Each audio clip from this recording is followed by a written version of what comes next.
Christy, as you heard, Florence is still days away from landfall. But South Carolina Governor Henry McMaster says it's not too early to be ready. Pretend, assume, presume that a major hurricane is going to hit right smack dab in the middle of South Carolina and may go way inshore.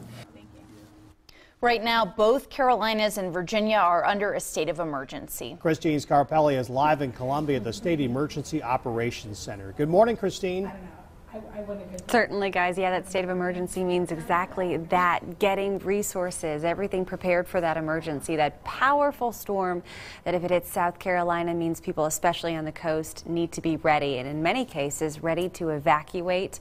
Reason, of course, for extra buses and modes of transportation for those hundreds, possibly thousands of people that could head our way to the upstate. Updates for today, a FEMA officer as well as that incident response team headed here where we are to the operations center. They will prepare evacuation plans if needed, as well as those extra resources. That looks like extra equipment and personnel put in place, ready to help those evacuate if necessary. Also, that extra communication. North and South Carolina working very, very closely already ahead of this storm's impact, and even closer inland where lots of flooding is possible. So that means they can communicate but also share resources, as we spoke about before, sandbags, generators, things that many people found themselves without in previous hurricanes. Let's go ahead and take a listen to more from the National Guard about that. We're talking to North Carolina.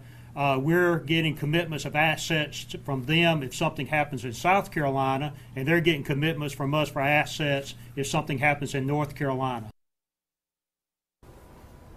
Yeah, definitely. They'll need more resources as well. Plenty more personnel. They again coming here to Columbia where we are today. What can you do? Stay prepared, the governor says. Take a look back at some resources you didn't have the last time a storm hit, whether that was for you last year with Hurricane Irma, Matthew before that. Even a strong storm can cause lots of flooding and power outages. They ask that you prepare things like your pets, board up windows and doors if necessary. And last month being Emergency Preparedness Month, getting ready, that emergency kit ready to go, that backpack, very, very helpful. Guys, also check out that website, scemd.org. That can help you with safety tips, as well as our 7 News app. We'll be here all morning live for you. We'll send it back to you. All right, Christine, thank you. Well, coastal communities are preparing for the worst as Hurricane Florence gains strength. In Charleston, we're already seeing stores running out of water and gas. Sandbags are being filled there too. But emergency officials say the exact path of the hurricane could take is still uncertain. As we're still keeping a very close eye on this storm. Things are very fluid at this time, so we need to prepare now in order to react should we be threatened by the landfall of Hurricane Florence. Nearly all communities near Charleston are under OPCON 3. That's Operating Condition 3, which means a disaster or emergency situation is likely or imminent. Meanwhile, people along the North Carolina coast are rushing to stock up ahead of the storm. This is a Walmart in Wilmington where the shelves for water and batteries was already empty. At Wrightsville Beach, the National Weather Service says there were more than a dozen rip current rescues on Saturday. North Carolina Governor Roy Cooper has scheduled an update on preparations for the hurricane for later this morning from Raleigh. A local school has already agreed to be a shelter if families have to evacuate from the coast. Yeah, 7 News' Tobias Rodriguez is live from High Point Academy in Spartanburg to explain. Hi, Tobias. Good morning. If people are evacuating from the coast, they can come here to the upstate right here in Spartanburg at High Point Academy. There will be an emergency shelter, and it is going to be under 24-hour security from Spartanburg County deputies. School officials also tell us that it is going to be locked down, so students and staff from the school aren't going to be able to have access to the shelter, and people from the shelter aren't going to be able to get over into the school. But this is a school that has history of helping people in times like this. In 2016, they helped 7,500 people during Hurricane Matthew, so this should be a very safe, good place for people to come if they are evacuating from other parts of the state and they want to come up to the upstate. But of course, we will have more information for you as this storm strengthens. Coming up next, reporting live to Rodriguez, 7 News. All right, Tobias, thank you. 5:36 is the time. We bring Christy back over at 7 on Main. I wonder what our lead story is going to be all this week.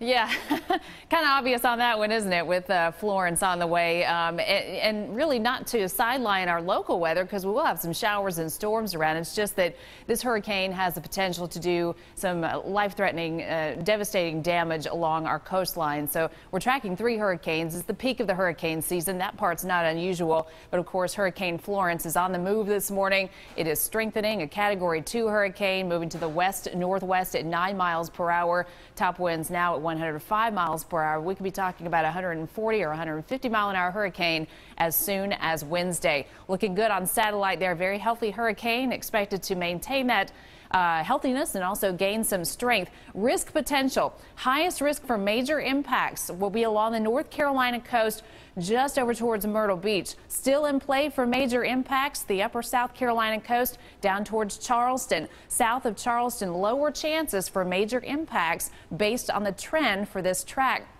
So what we know is that Florence will most likely be a major hurricane near our coast by Thursday afternoon. The Western Carolinas impact looks lower because we will be far removed from the track, it looks like, and to the left. And Florence is going to be slowing down as it nears the coast and after it moves on shore. And that's going to create the potential for some devastating inland flooding. Right now, best chance of that in North Carolina, but even eastern parts of our viewing area could get in on an inch or 2 of rain. We'll keep an eye on the impacts for the Western Carolinas and Florence in general. We'll keep you up to date on that. Right now, let's get over to Emily.